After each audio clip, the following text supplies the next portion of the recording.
تعالیٰ جل شانہ نے قرآن مجید فرقان حمید میں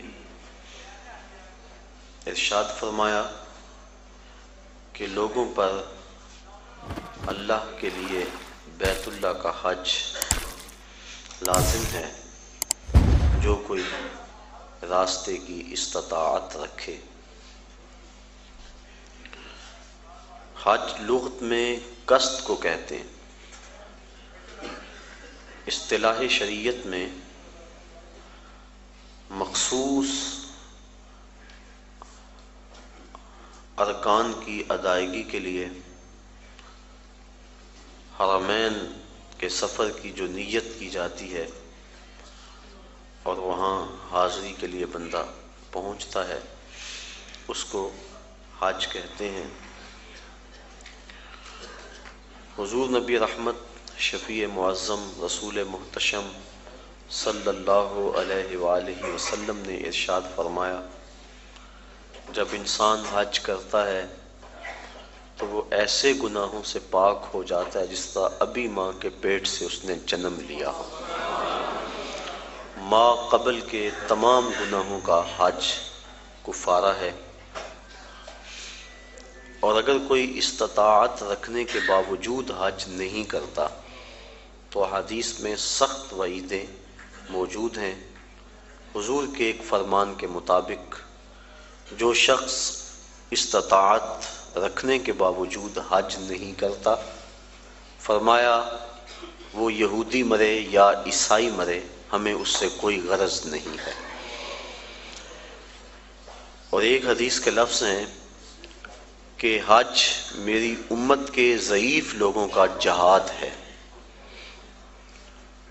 حج کی فضیلت کے عنوان سے کتب حدیث کے اندر بہت کچھ موجود ہے۔ صاحب استطاعت پر زندگی میں ایک مرتبہ حج کرنا فرض ہے۔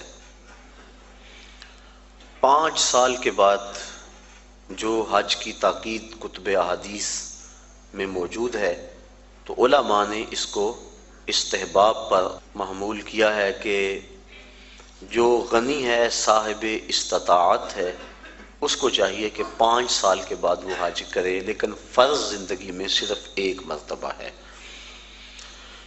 ایک مرتبہ واجب ہوا، اس نے ادا کر لیا تو وجوب اتر گیا، لیکن ویسے اس کے لیے مستحب یہ ہے کہ وہ ہر 5 سال کے بعد کر لے اگر وہ استطاعت رکھتا ہے، چونکہ حج کرنے سے اللہ تعالیٰ غنا عطا فرماتا ہے۔ جب بندہ حج کرے اللہ اسے غنی کر دیتا ہے، اس کے رزق میں بھی برکت فرماتا ہے، اس کے دین میں بھی برکت فرماتا ہے۔ ایک حدیث کے لفظ ہیں، حضور نے ارشاد فرمایا کہ حج کرو غنی ہو جاؤ گے، سفر کرو صحت پاؤ گے۔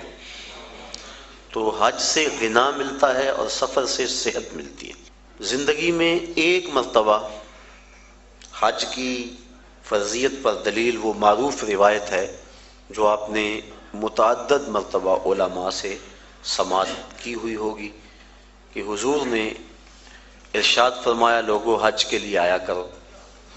تو ایک شخص نے عرض کی حضور ہر سال آیا کریں۔ آقا کریم خاموش رہے، کوئی جواب نہیں دیا۔ اس نے پھر پوچھا حضور ہر سال آیا کریں، ہر سال حج فرض ہے؟ حضور خاموش رہے، جواب مرحمت نہیں کیا۔ اس نے تیسری مرتبہ پھر سوال کیا تو آقا کریم نے پھر خاموشی اختیار کی، پھر وقفہ سکوت توڑتے ہوئے فرمایا تم سے پچھلی امتیں نبیوں پر کثرت سوالات کی وجہ سے ہلاک کر دی گئیں، لو قلت نعم لوجبت، اگر میری زبان سے ہاں نکل جاتی تو واجب ہی ہو جاتا۔ وہ زبان جس کو سب کن کی کنجی کہیں، اس کی نافذ حکومت پہ لاکھوں سلام۔ کہا اگر میری زبان سے ہاں نکل جاتی تو واجب ہی ہو جاتا۔ تو حضور کا اختیار فی شریعت سمجھ میں آیا کہ حضور جو کہیں وہی دین ہوتا ہے۔ قرب قیامت کے فتنوں میں سے ایک فتنہ حضور نے آج سے صدیوں قبل بیان فرما دیا۔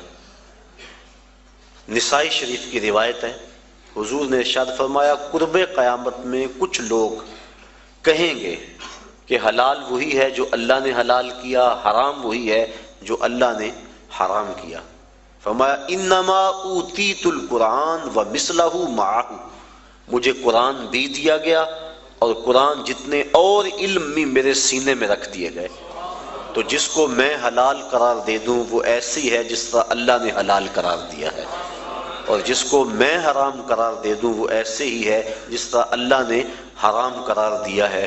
چونکہ مصطفیٰ اپنی مرضی سے نہیں بولتے، وما ينطق عن الهوى ان هو الا وحی یوحی، جو مالک کی مرضی ہوتی ہے وہی مصطفیٰ کی بولی ہوتی ہے۔ تو اس لیے جو حضور فرما دے وہی دین ہوتا ہے۔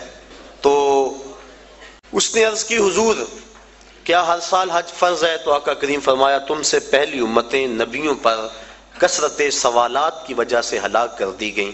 لو قلت نعم لواجبت، اگر میری زبان سے ہاں نکل جاتی تو واجب ہی ہو جاتا۔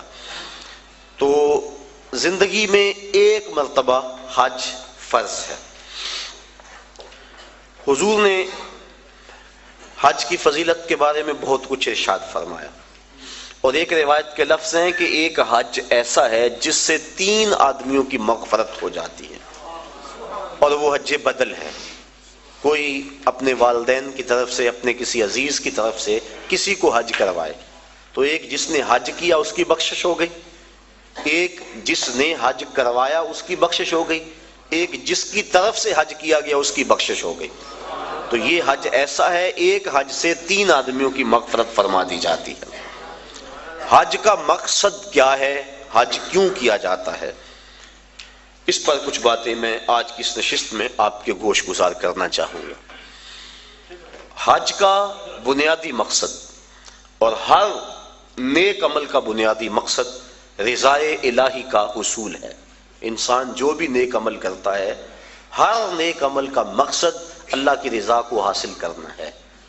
قرآن مجید میں ارشاد فرمایا گیا کہ تمہاری قربانی کا گوشت اور خون اللہ کو نہیں پہنچتا، بلکہ تمہارے دل کا وہ تقوی اللہ کو پہنچتا ہے جس کے لیے تم نے قربانی کی ہے۔ گوشت خود کھا لیتے ہو، خون گلیوں میں بہہ جاتا ہے، کھالیں مدارس میں چلی جاتی ہیں، مختلف تنظیمات لے جاتی ہیں، تو اللہ کو کیا پہنچا؟ تو کہا تمہارے دل کا وہ تقوی ہے جو خلوص اور للہیت ہے، اللہ کی رضا جوئی کا جو جذبہ ہے وہ جذبہ اللہ کو پہنچتا ہے۔ تو ہر نیک عمل کی بنیاد اللہ کی رضا ہے، اور اگر اللہ کی رضا کے لیے کوئی عمل نہ کیا گیا تو وہ عمل نہیں ہے، نیک عمل نہیں ہے۔ اور صرف ریاکاری کو شرک اصغر کہا گیا ہے، ورنہ انسان جو نیکیاں کرتا ہے، اچھے کام کرتا ہے، کسی کو شرک نہیں کہا گیا، ریاکاری کو شرک اصغر کہا گیا ہے۔ جب اللہ کے علاوہ بندہ کسی اور کے لیے نیک عمل کرتا ہے تو وہ نیک عمل نہیں ہوتے، اس کو شرک اصغر کہا گیا۔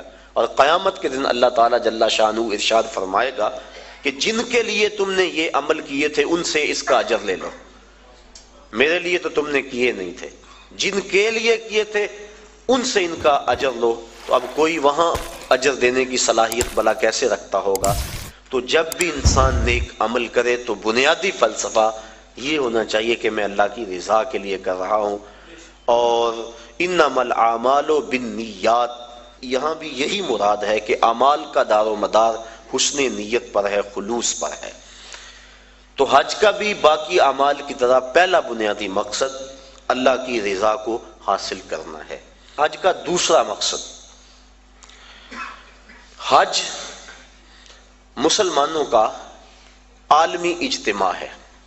اسلام نے ایک نظام دیا، محلے کی سطح پہ مسلمانوں کا اجتماع نماز با جماعت ہے، علاقے کی سطح پہ مسلمانوں کا اجتماع جمعۃ المبارک ہے، شہر کی سطح پر مسلمانوں کا اجتماع عیدین ہے، اور عالمی اجتماع حج ہے۔ یہ ترتیب ہے اسلامی نظم کی اور اسلامی اجتماعیت کی۔ حج مسلمانوں کا عالمی اجتماع ہے، اور عرفات کی حاضری حج کے بنیادی اراکین میں سے ایک رکن ہے کہ چاہے چند لمحوں کے لیے عرفات میں آپ جائیں تو پھر حج ہوگا، اگر عرفات کی حاضری نہ ہو سکی تو حج ادا نہیں ہوگا۔ تو عرفات کے اندر یوم حج کو خطبہ دیا جاتا ہے جس کا سننا مسنون ہے۔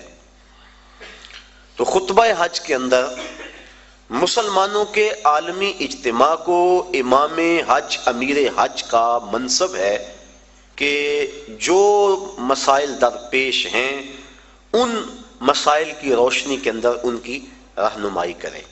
حضور نبی رحمت صلی اللہ علیہ وآلہ وسلم کا خطبہ حج ہمارے سامنے ہے۔